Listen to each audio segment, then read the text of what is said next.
Madeleine, kan ek my tablet kry?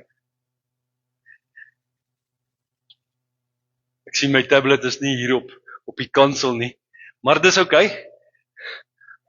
Ek hou daarvan om te gebruik, maar ek het hom nie nodig nie.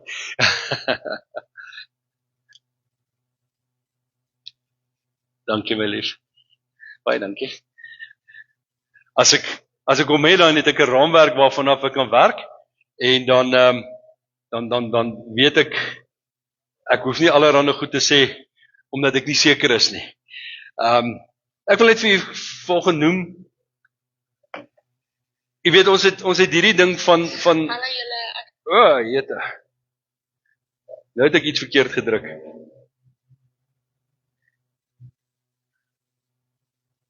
Daar sy, ekskuus julle. Jy weet, wanneer die vyand teen ons staan, en as ek die woord reg verstaan, is dit nogal redelik gereeld. Het ons 'n koning wat oor hom getriomfeer het. En ek sien weer eens, daar is baie vrae, kan 'n geesgevulde kind van die Here, kan hy met 'n demoon hê, kan hy gevul wees met 'n demoon, en ek glo nie, ek dink nie so nie, want as jy die gees van God in jou het, kan daar nie demone in jou wees nie, hulle kan nie plek hê nie, maar die realiteit is, hulle kan jou nog steeds aanval. Hulle kan nog steeds probeer op allerlei maniere om jou te kry, of dit deur jou is, of dit jou kind is, of dit jou geliefde is. Hulle kan verskeie maniere nog steeds in jou aanval. En die beste manier om teen die werke van die bose te staan, is nie noodwendig om geestelike oorlogvoering te doen en te begin om die vyand te bestraf en allerlei snaakse goed doen. Die beste manier is om na hom toe te nader, wat hom al reeds oorwin het. Om nader te kom aan die koning van die konings, om in sy teenwoordigheid in te beweeg. Om geestelike musiek aan te sit en net stil te raak in sy teenwoordigheid. Want geen bose kan staan in teenwoordigheid van ons Here nie. Geen vyand kan staan waar ons God verheerlik word en waar hy in die teenwoordigheid is nie. So ek wil julle aanmoedig om nie op 'n bandwagon te spring en te begin allerlei geestelike oorlogvoering en goed te doen nie. Daar's plek daarvoor, daar's tye daarvoor, maar die belangrike ding is, wanneer ons op 'n plek is wat ons die Here nodig het, dat ons na hom toe sal draai, dat ons hom sal verheerlik. Want ons krag lê in hom. Ons autoriteit lê in hom. En dis hy wat in en deur ons werk. Ek wil volgende met jou gesels, en as ek 'n tema kan koppel aan vanoggend se boodskap, sal dit wees, want hy sê so. Want die Here sê so. Jy weet, as ek volgende dink aan ek is eintlik net opgewonde oor die boodskap, en ek weet eintlik nie waar om te begin nie, want daar's soveel goed wat ek wil sê. So is maar goed dat ek die tablet by my het, dat ek net volgens die raamwerk kan bly, anders sal ek 2 ure preek volgende. Maar daar's sekere goed wat Jesus gesê het wat belangrik is. En ek wil volgende by so 'n paar van hulle stil staan, en ek gaan 5 belangrike wat net in my hart is, wat ek gaan uitsonder, en daar's eintlik soveel meer wat ek kan sê, maar ek het net tussen 20 minute en 'n halfuur. Nou op college het hulle ons geleer, wanneer jy preek van Jesus, hulle het gesê, talk about Jesus and talk about 20 minutes. Jy weet, so ek sukkel om by die 20 minutes uit te kom, maar ek gaan vanoggend probeer om nog steeds kort te hou, en ek gaan net by 5 punte vanoggend stil staan, want ek dink dis 5 baie belangrike aspekte wat Jesus wil hê ons as kerk, veral in hierdie tyd waarin ons is, moet weet en moet leef. En dis belangrik dat ons hierdie goed moet verstaan en daarvolgens moet leef. En die eerste een van die aspekte wat ek wil noem, is die woord liefde. Liefde. Nou ons almal ken daai skrifgie wat sê, so lief het God die wêreld gehad, dat hy sy enige gebore seun vir ons gegee het, sodat elkeen wat hom glo nie verlore mag gaan nie, maar die ewige lewe kan hê. Met ander woorde, as gevolg van God se liefde, het Jesus aarde toe gekom. Johannes sê dit so mooi in 1 Johannes 4 vers 8 tot 11, sê hy, want God is liefde. Dan sê hy, hierin is die liefde van God tot ons geopenbaar, dat God sy enige gebore seun in die wêreld gestuur het, sodat ons deur hom kan lewe. So God het as gevolg van sy liefde vir ons as mens, ons wat sy skepsel is, sy skepping is, as gevolg van sy liefde vir ons, het hy Jesus gestuur. Om juis vir ons te kom sterf, nie dat ons dit regverdig of verdien het nie dat ons enigstens kon aanspraak maak op dit wat die Here vir ons gedoen het nie. Maar omdat hy gedink het, ons is dit werd. Omdat hy gedink het, jy is dit werd. Het Jesus juis kom sterf aan die kruis, het hy hom wat mag gehad het oor die dood, die vyand volgens Hebreërs 2, het hy uitgeklee en het hy hom vernietig. Juis sodat ons in Christus kan lewe. En dis sy hart vir ons. Dis wat sy doel is vir ons. Dat ons in hom die ewige lewe moet hê. En dis hoekom die doop so belangrik is. Hulle moenie wonders en tekens agter my rug doen nie. In elk geval, dis hoekom die doop so belangrik is. Sodat ons juis in daardie nuwe lewe, daardie opstandingslewe, in wat ons alleenlik in Christus kan kry, dat ons dit deelagtig kan wees. Dan gaan hy verder en dan sê hy, hierin is die liefde, nie dat ons God lief gehad het nie, maar dat hy ons lief gehad het, en sy seun gestuur het as versoening vir ons sondes. Vers 11, geliefdes, as God ons so lief gehad het, behoort ons ook mekaar lief te hê. Ja, en hierdie is nou 'n ding wat 'n geweldige leemte is onder die kinders van die Here. 'n geweldige leemte onder mense is liefde. Jesus kom en hy praat met sy disippels, hy sê, 'n nuwe gebod gee ek vir julle, dat julle mekaar moet lief hê, soos ek julle lief gehad het, moet julle ook mekaar lief hê. Dis nogal 'n bietjie 'n ander hoek wat Jesus dit vir ons sê. Hy sê, soos ek julle lief gehad het. Nou, hoe het Jesus mense lief gehad? Wel, Jesus het nie omgegee wie dit was nie. Of het 'n ryk of 'n arm persoon was nie. Of het 'n ryk man of het 'n straatmens was nie. Jesus het nie omgegee of 'n ou die beste poeier en die beste parfuum aan gehad het en of hy so straat geryk het soos 'n vullishoop geryk het nie. Hy was lief vir almal. Jesus het nie omgegee wie die persoon was of 'n regtige 'n Jood of 'n Samaritaan was nie. Sy liefde was daar vir almal en hy het sy liefde uitgeleef teenoor almal. Hy het omgegee vir almal. Jy weet maar ons as kerk wil baie keer ons besluit. Jy weet ons dis maklik. Jy weet ons het seker ouens vir wie ons lief wil wees, maar die ander ouens moet maar een kant toe staan. En Jesus sê maar in sy bergprediking sê maar wat is die punt daarvan? Hy sê tot die ongelowiges doende, die wat hulle ken en waarmee hulle gemaklik is hulle baie vriendelik teenoor, maar die wat hulle nie ken nie, het hulle nie 'n saak meer nie. En Jesus sê juis vir ons, dis wat ons moet doen. Daarom geliefdes, dis een van die belangrikste aspekte wat ons as kinders van die Here kan doen, is om lief te hê. Om lief te wees. En ek wil volgens sê, ek gee nie om of 'n ou hier inkom en hy ryk soos die straat, soos vuur, gisteraand se rook of alles in sy klere ingekry het nie. Geen nie om of 'n persoon hier inkom en hy het 'n R5000 se spuitgoed aan hom nie. Elkeen is dieselfde voor God. En net so het ons nodig om as kerk, as kinders van die Here, elkeen dieselfde te hanteer. Of 'n persoon hier instap en met 'n hoed kom sit of sonder 'n hoed kom sit, is irrelevant. Solank hy persoon in die kerk is. Solank hy hier is, solank hy blootgestel is aan die evangelie van Jesus Christus, en solank hy dit kan kry wat die Here vir hom wil gee, het ek nie 'n saak of 'n persoon in die kaalvoet met 'n kortbroek en 'n T-shirt kom aansit nie. Solank hy hier is. En ek wil julle aanmoedig, dis juist die liefde wat God van ons verwag, dat ons oop sal wees, dat ons harte oop sal wees.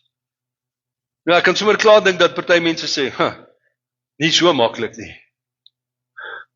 Maar sorry, jy weet nie wat hierdie ouens aan my gedoen nie.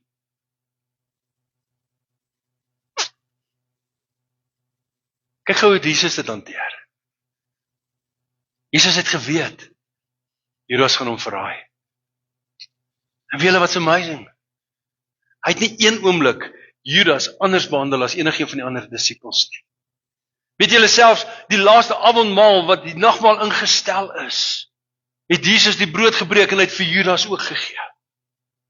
Die persoon wat hom sou verraai, die persoon wat hom inteendeel al klaar verloon het, wat al klaar 'n prys gekry het, geld gekry het om Jesus te verraai.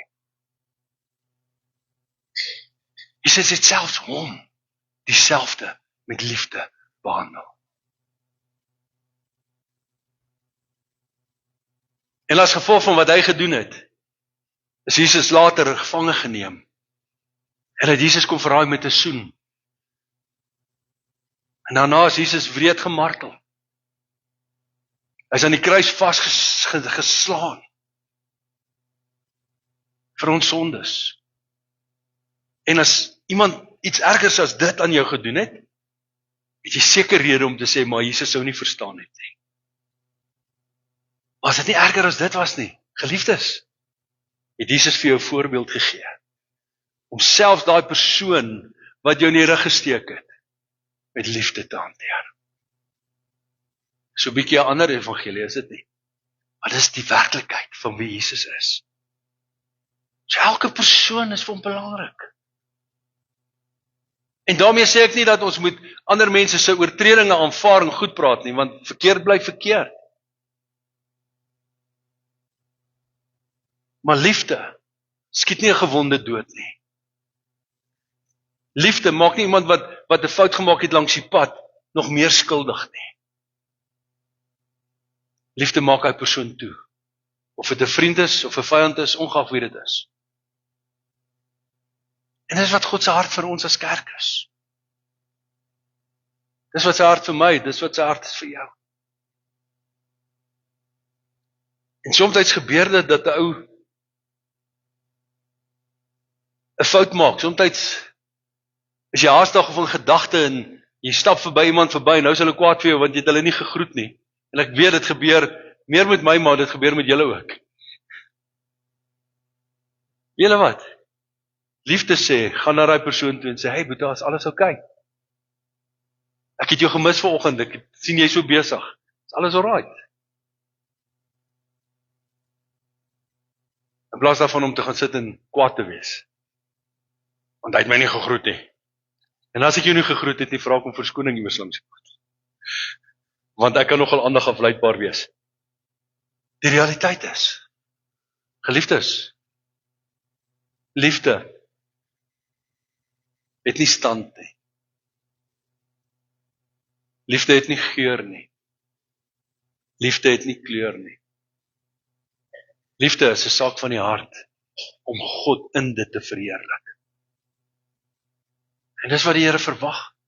Hy sê daai tweede gedeelte, hy sê hieraan sal almal weet dat julle my disippels is as julle liefde onder mekaar het. So die eerste ding wat ek by wou stil staan is liefde. Dit is so belangrik. In 'n tyd soos hierdie veral. As ek kyk wat daar in die ooste aangaan en ja, oor 'n party mense sê, yes, hulle moet ouens uithaal. Yes, ouens, daai mense sterf sonder Jesus. Daai mense gaan hel toe want hulle ken nie vir Jesus nie. Daar's geen rede om bly te wees oor enigiemand wat doodgaan daar nie. Ongeag wie hulle is nie.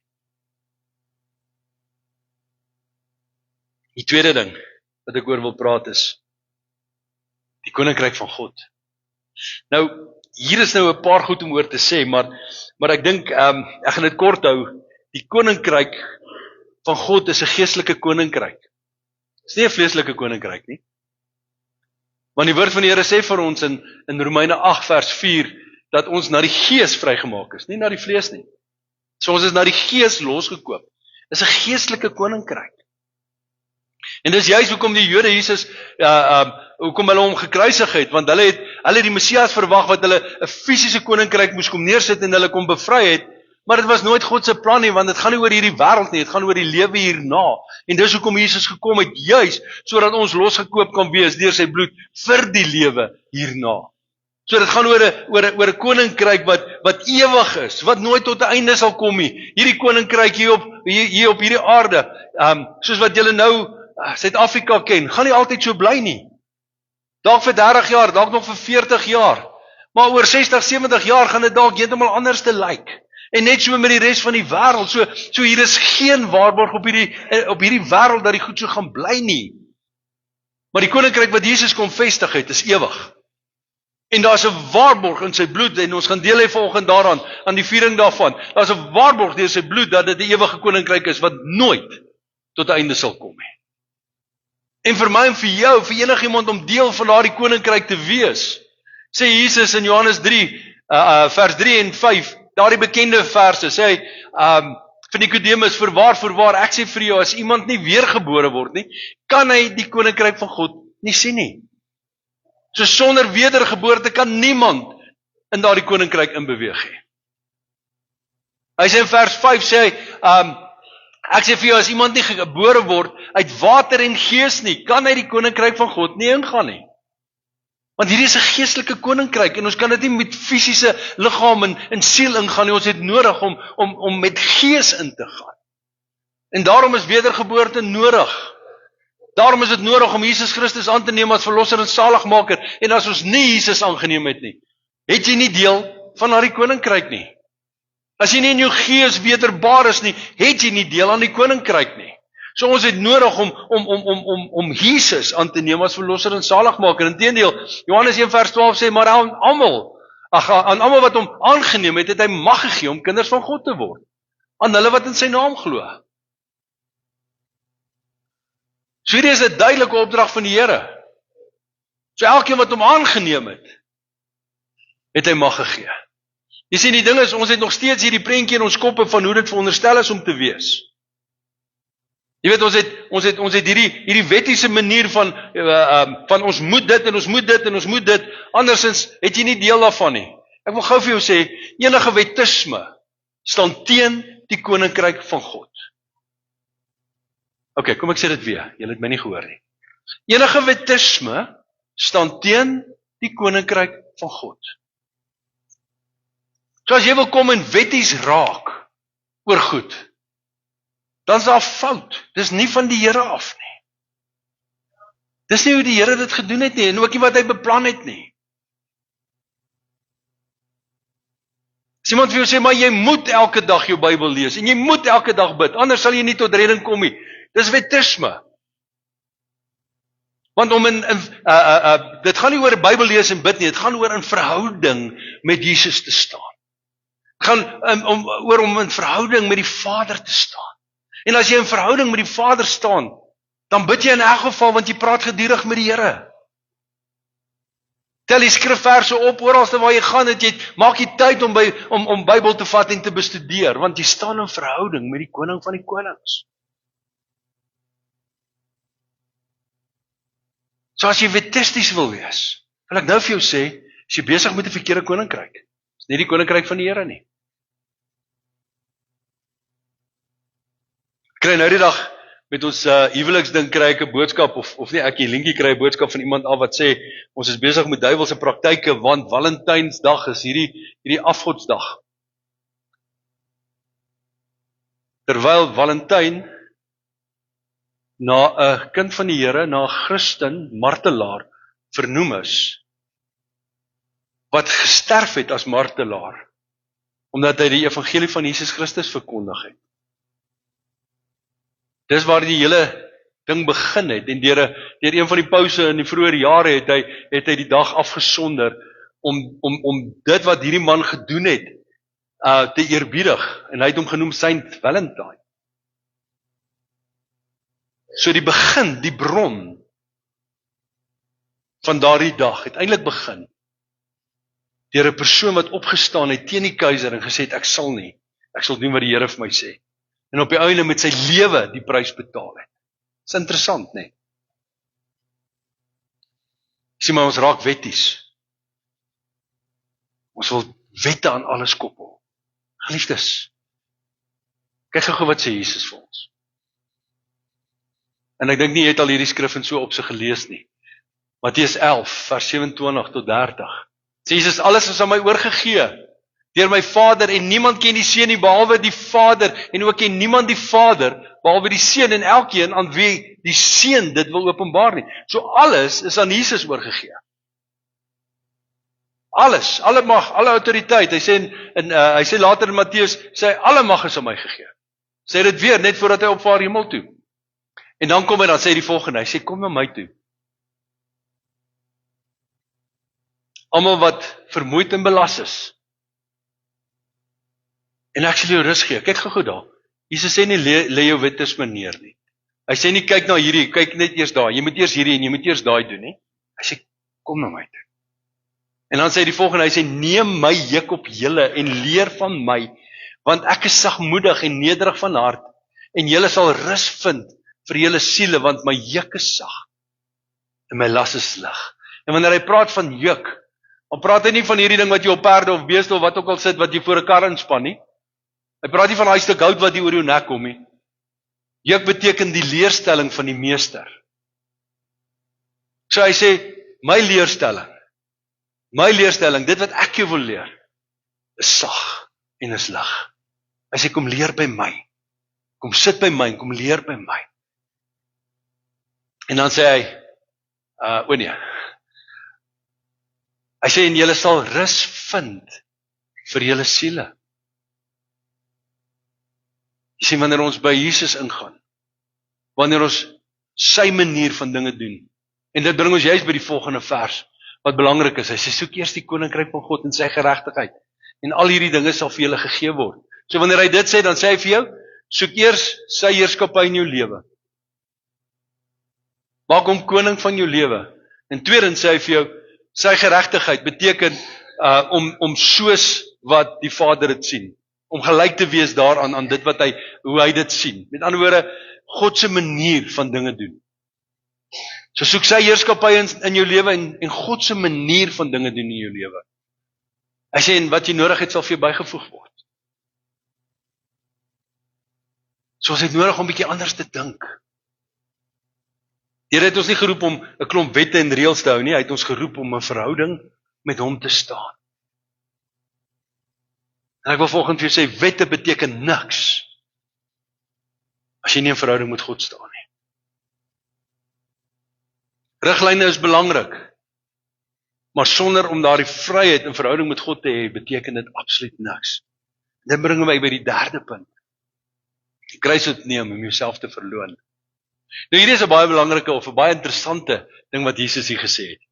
Want hierdie konsep kom in al 4 evangelies voor. So ek dink as dit in al 4 evangelies voorkom, is daar dalk iets wat ons onder wat ons aan aandag moet gee. As ons net vandag kyk, Matteus 16:24, sê Jesus, as iemand agter my aan wil kom, moet hy homself verloon, sy kruis opneem en my volg. Hy sê dieselfde in Markus 8, vers 34 tot 35. Hy sê dieselfde in Lukas 14, vers 26 tot 27. In Johannes sê dit so bietjie anderste, maar hy sê dieselfde ding. Hy sê voorwaar, ek sê vir julle, as die koringkorrel nie in die grond val en sterf nie, bly dit alleen. Hy sê maar as dit sterf, dra dit veel vrug. En wat Jesus vir ons sê, as jy nie sterf nie, as jy nie jou kruis opneem en in Christus sterf saam met hom nie, dan bly jy alleen. Dan word daar geen verandering, daar's niks wat geplaas word nie, jy bly soos wat jy is. Maar hy sê as ons sterf, wanneer ek die eie ek kruisig, wanneer ek bereid is om die eie ek neer te lê, sê hy vir ons, dra jy veel vrug. So dis belangrik, wanneer ons hierna kyk, is dit belangrik om te besef, geliefdes, dat ons as mens het nodig om onsself neer te lê. Ons het hierdie afgelope 2 weke gepraat oor die hele feit dat ons baie selfgesentreerd is en dinge moet eintlik oor ons gaan. Jy weet, dit gaan oor my gemak, dit gaan oor my reg, dit gaan oor wanneer iemand met my praat, wil ek hê hy moet reg met my praat, want as hy nie reg met my praat nie, is ek ongelukkig. Jy sien, want ons is selfgesentreerd. En dit is tyd dat ons Christus gesentreerd raak en nie selfgesentreerd raak nie. Want in die meeste gevalle is die persoon wat jou seermaak of vir jou iets verkeerd sê wat jou seermaak, is eintlik maar net 'n refleksie van die seer wat binne in hom is. En wanneer ons ophou begin kyk wat iemand verkeerd doen en eerder vra, Here, hoe kan ek hierdie persoon dien? Dis dan wanneer ons werklik ware impak en 'n verskil in die koninkryk van God kan maak. Dit is God se hart. Dis wat hy wil hê vir my en vir jou. Johannes sê daar in Johannes 3 vers 30, sê hy moet meer word maar ek moet minder word. Christus moet meer word. Hy moet meer word. En dit bring ons by die 4de punt. Die 4de punt is die Heilige Gees. En ek kan vanoggend nie genoeg beklemtoon hoe nodig ek en jy in hierdie tyd wat ons leef, die Heilige Gees het nie. Het is my interessant dat Jesus in die boek van Johannes soveel klem lê op die Heilige Gees. Dat hy so in soveel verskillende plekke, net voordat hy gevange geneem is, dat hy melding maak van die Heilige Gees. En ek wil volgens vir sê, geliefdes, ons kan nie net die Heilige Gees een kant toeskuif nie, want hy is volgens wat Jesus sê, is hy ons trooster, is hy ons leidsman, is hy ons bron van goddelike inspraak. Is hy ons safety net in tye van vervolging en swaar kry. Jy weet, ons sien dit altyd net in hierdie geestelike oorvloed en in hierdie geestelike spaaks wat moet vlieg wanneer die Heilige Gees teenwoordig is. Maar die realiteit, hy werk meer in ons as wat ons werklik besef. Hy is meer betrokke in ons lewens as wat ons werklik besef. Toe Jesus gesê het in Johannes 14 vers 26, dat wanneer die trooster kom, wat hy van die Vader sal stuur, die laaste gedeelte sê hy, sal hy julle alles leer, en julle herinner aan alles wat ek vir julle gesê het. So die Heilige Gees leer ons daagliks. Johannes 15, sê Jesus nog 'n interessante ding, hy sê van die Heilige Gees, hy sal van my getuig. En het is great om te dink, Jesus, die Heilige Gees getuig van Jesus, maar weet julle, die konteks waarin hy dit sê, is wanneer daar vervolging kom. Wanneer jy op 'n plek is waar jy doodgemaak gaan word vir jou geloof in Jesus Christus. Het Jesus gesê, sal die Heilige Gees in jou getuig, sodat ten spyte van die feit, dat hulle jou wil doodmaak, dat jy staande sal bly. Dis 'n bietjie 'n ander hoek, nie waar nie? Ons het die Heilige Gees elke dag nodig. Dan praat ek nie eers van Johannes 16, waar hy vir ons uitdruklik sê, dat hy sal die wêreld oortuig van sonde en geregtigheid en oordeel nie. En wanneer ons verder gaan, dat hy alles met ons sal spreek wat hy by die Vader hoor, en dat hy ons aan hierdie toekomstige dinge wat die Vader spreek, ons daaraan sal herinner. Dis juist hoekom die Heilige Gees nodig is, en net voor Jesus opgevaar het, die laaste ding wat hy vir sy disippels sê, laat ek net verder gaan. Handeling 1, maar julle sal krag ontvang wanneer die Heilige Gees oor julle kom, en julle sal my getuies wees. Is die Heilige Gees weer eens die laaste ding, waaroor Jesus gepraat het, in Johannes 20 vers 21 tot 22, net voordat Jesus daar klaar was met hulle, of volgens Johannes, sê hy, Jesus sê toe weer vir hulle, vrede vir julle, soos die Vader my gestuur het, stuur ek julle ook. Vers 22, en nadat hy gesê het, blaas hy op hulle en sê, ontvang die Heilige Gees. So geliefdes, dit is belangrik dat ek en jy die Heilige Gees sal hê. Dit is belangrik dat ek en jy sal stil raak in die teenwoordigheid van die Here en seker maak dat ons onder die leiding van die Heilige Gees kom. En ek weet baie mense sê, maar ek is nie gevul met die Heilige Gees nie. Die feit is, die oomblik toe jy Jesus Christus aangeneem het as verlosser saligmaker, het jy die Heilige Gees ontvang. Jy is dalk nie gevul op daardie oomblik deur die Heilige Gees en moontlik is jy, want dit verskil van persoon tot persoon. Maar dis die Heilige Gees wat jou dooie gees lewendig maak, sodat jy in verhouding met die Vader kan staan. So selfs al het jy nog nooit 'n ervaring met die doping in die Heilige Gees ervaar nie, het jy steeds die Heilige Gees, en is hy steeds jou leidsman, is hy steeds met jou. En dit is nodig om ons harte oop te maak en toe te laat, dat hy ons lei en met ons sal wees.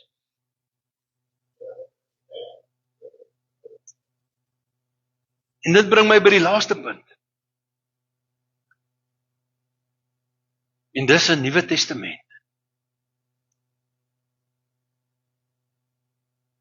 Jesus het, toe hy die laaste maaltyd met sy disippels geniet het hy dit vir hulle baie mooi verduidelik. Ek wil amper sê, het hy die wetlike, en as ek praat van die wetlike, dan praat ek van die geestelike wetlike, op die tafel neergesit. En hulle gesê, dis hoe dit nou werk. En ons lees daar, terwyl hulle eet, neem Jesus die brood, en nadat hy gedank het, breek hy dit, en gee dit aan die disippels, en sê, neem, eet, dit is my liggaam. Toe neem hy die beker, en nadat hy gedank het, gee hy dit aan hulle, en sê, drink almal daaruit, want dit is my bloed, die bloed van die Nuwe Testament, wat vir baie uitgestort word tot vergifnis van sondes.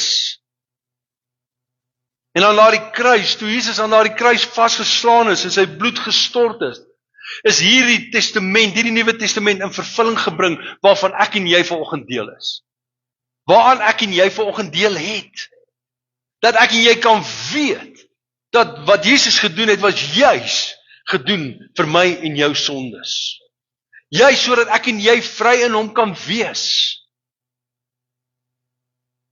Weet julle een ding wat ek nogal baie kry, en ek dink dit is dalk een van die mees algemeenste ding wat mense mee sukkel, is die hele gedagte van die feit dat Jesus my vergewe het. Want weet julle, baie van ons het iewers langs die pad of in ons lewens eintlik so erg droog gemaak, dat ons voel, ons moet gestraf word daarvoor.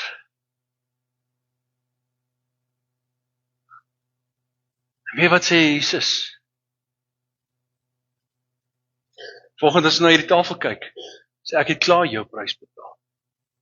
Jy is klaar vrygekoop. My bloed het klaar vir jou gevloei. Jy's klaar deel van hierdie nuwe ooreenkoms, die nuwe geestelike, wetlike ooreenkoms. Is jy klaar deel van? En daar's niks meer wat jy kan doen om vir die prys te betaal nie. Daar's niks meer wat jy kan doen as om dit te aanvaar nie.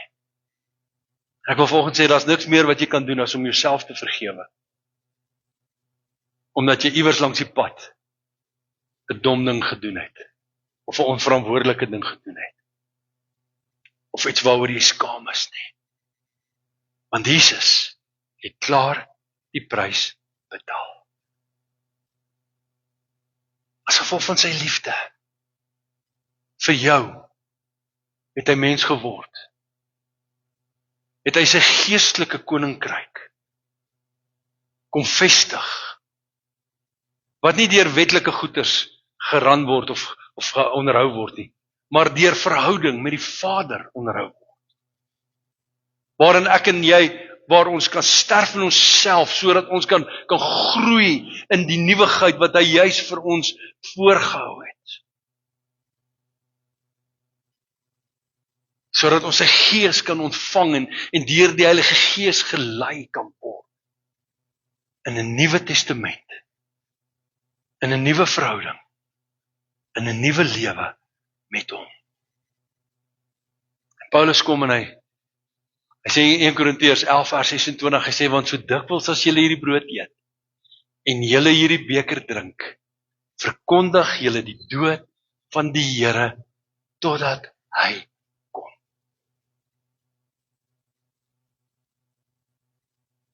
Jesus het dit vir ons gedoen. Die Vader het dit vir ons gedoen, en soos wat daar die eerste skrifte in 1 Johannes 4 gesê het, nie omdat ons dit verdien het nie, maar omdat hy geweet het hoe feilbaar ons is. En dis juist hoekom hy gekom het, sodat ons werklik vry in hom kan wees. So ek wil vanoggend vir jou sê, geliefdes, daar's geen wet in die liefde nie.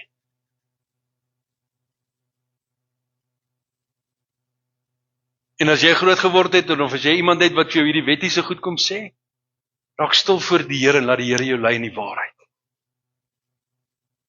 Want of jy met 'n hoed in jou kop in die kerk sit, en of jy in die bad sit en die Here aanbid, en of jy op die toilet sit en met die Here praat, pastoor, op die toilet, ja, op die toilet. Want God is daar ook. Hy is alomteenwoordig. Weet ons het hierdie prentjie van God staan daar buite die deur en wag totdat jy uitkom. Dis nie waar nie. Hy's in jou, hy's saam met jou. Hy weet wanneer die nood druk. Waar jy ook al is. Omdat hy lief was vir jou. Omdat hy gedink het jy's dit werd. Is dit nie 'n amazing voorreg wat ons het nie? Jesus het gedink, ek en jy is dit werd. Sê 'n bietjie vir jou langs jou, jy is dit werd.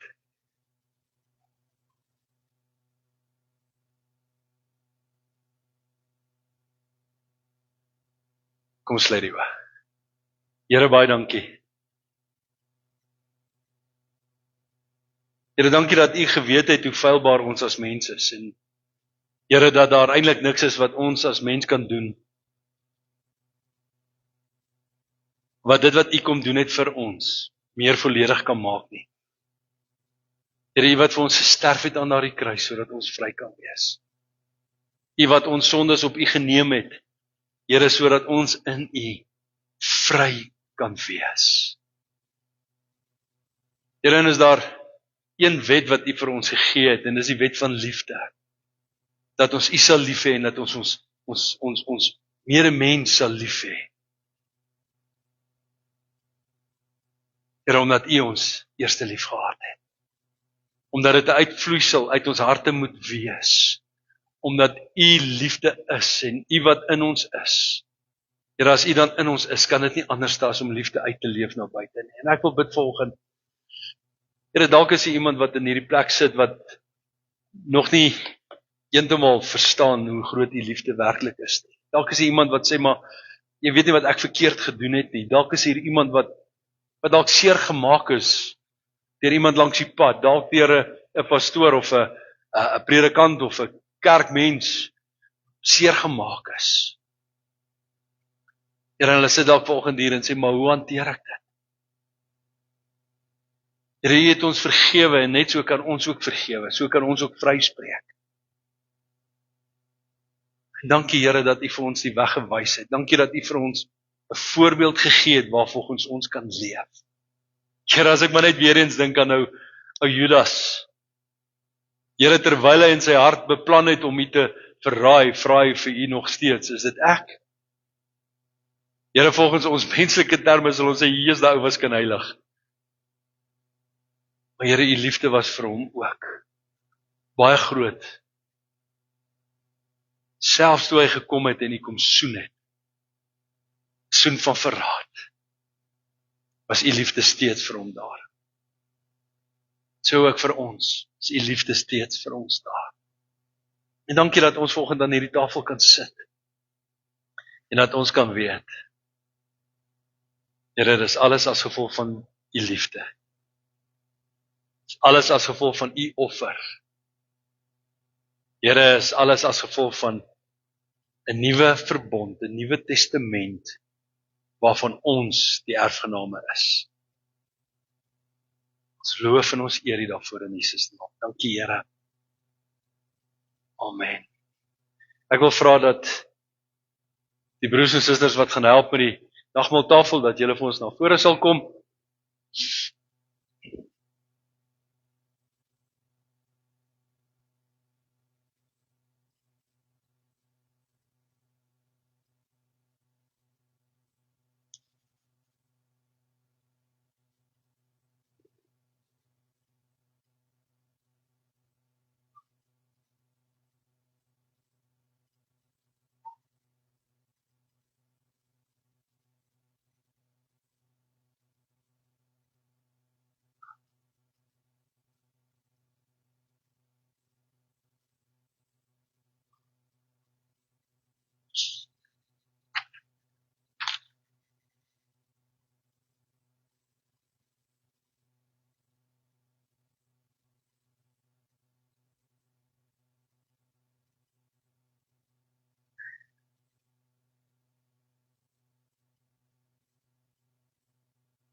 Ons aanbid 'n amazing God. Amen. Ja, en toe Jesus verraai is, het hy die brood geneem en hy het die brood gebreek en hy het dit uitgedeel aan sy disippels en hy het gesê dis my liggaam wat vir julle gebreek word. En so het hy ook die beker geneem en hy het uit die wyn geskink en hy het gesê dis my bloed, die bloed van die Nuwe Testament, waarvan ek en jy vandag erfgename is. Waaroor ons opgewonde kan wees oor dit wat Jesus vir ons gedoen het. En ek wil vanoggend sê hierdie is nie die tafel van die AGS Kerk nie, hierdie is die tafel van die Here en ons gaan hierdie broodjies en die sap uitdeel en terwyl jy dit ontvang, as daar in jou hart dalk 'n onsekerheid is, wil jy nie die geleentheid gebruik en dit vir die Here gee nie. As daar dalk iemand is wat teenoor jou iets verkeerd gedoen het, Jesus sê, ons moet lief hê soos hy lief gehad het. Wil jy nie vanoggend net vergewe nie? Maar pastoor, jy verstaan nie, wel Christus verstaan. Hy weet wat daar gedoen is. As daar dalk siekte in jou liggaam is, volgens wanneer jy daai broodjie in jou hand hou en hierdie glas in jou hand hou, gee dit vir die Here. As daar vanoggend bekommernis in jou hart is, gee dit vir die Here en wanneer almal klaar gekry het, gaan ons dit gaan ons almal saam dit gebruik en so hou dit asseblief vas totdat almal gekry het en dan gaan ons dit so saam gebruik.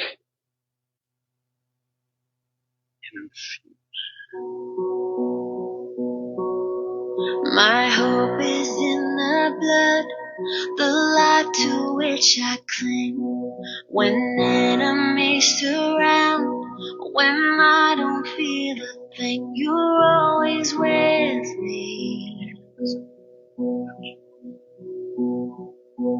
It speaks on Ons sal ook na die tyd sal ons die beker, die bedien met die beker oom Frankie aan die onderkant. It's never lost a fight. En broer Rennie sal daar aan die bokant die beker bedien. Was Marcel, skus Marcel, ek het jou nie eers gesien nie. Broer Marcel is op sy plek daar.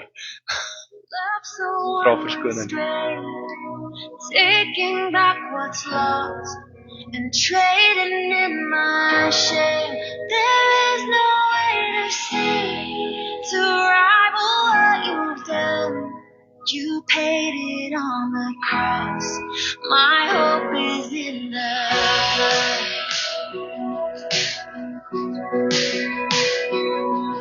So even in my guilt, you make me justified. I'll praise you from the depths. You're here time after time. You're always with me.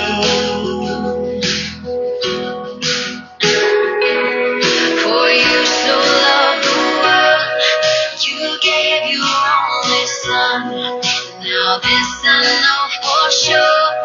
No matter what I've done, you're always for me.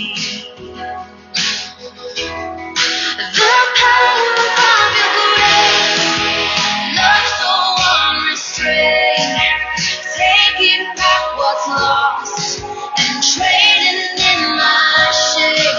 There is no greater sin to rival what you did. You paid it on the cross. My hope is in the blood. Your name is restoration. This is your reputation. Reviving what I've written of. Your heart is always for me, and that is never changing. Your victory can be undone. Your name is restoration. This is your reputation. Reviving what I've written. Oh.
switch, I remember who I was.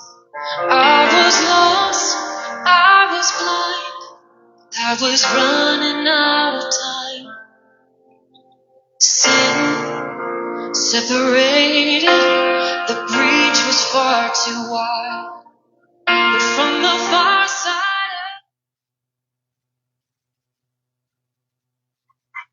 Kom ons sluit die oë. Here, soos daai liedjie nou te reg gesê het, Here, daai skeiding was so groot. Maar U het daai skeiding kom toemaak aan die kruis vir ons.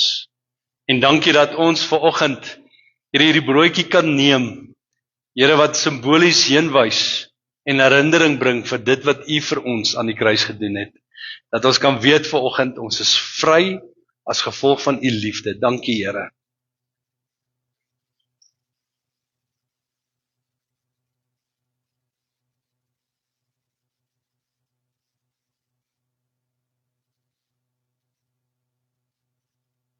Here, en dankie vir die sappies wat ons vanoggend kan vat. Here, wat heenwysend is na dit wat U gedoen het aan daardie kruis toe U bloed vir ons gevloei is. Here, dat U 'n nuwe testament, 'n nuwe verbond met ons gesluit het deur U bloed, U eie bloed. Here, dat ons in U vry is, dat ons in U kinders is. Here, en dankie dat ons mede-erfgename van U kan wees, Koning Jesus, dat U dit vir ons moontlik gemaak het, dat ons in verhouding met U kan staan, as gevolg van die offer wat U gebring het. Dankie vir U bloed, dankie dat ons genesing het, dankie dat ons bevryding het. Dankie, Here, dat ons werklik U liefde kan uitleef, as gevolg van U grootheid in Jesus naam. Dankie, Here.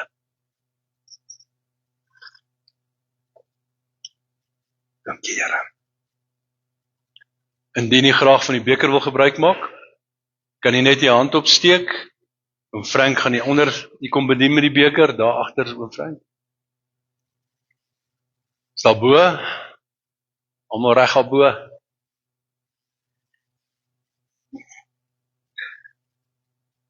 Kom ons wees net rustig totdat almal onder klaar bedien is.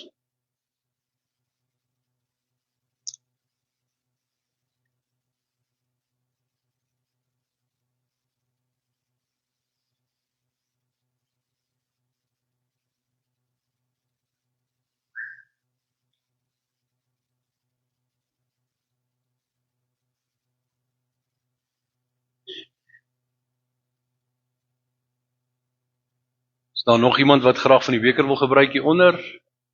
Almal klaar? Baie dankie Oom Frank, baie dankie. Julle kan julle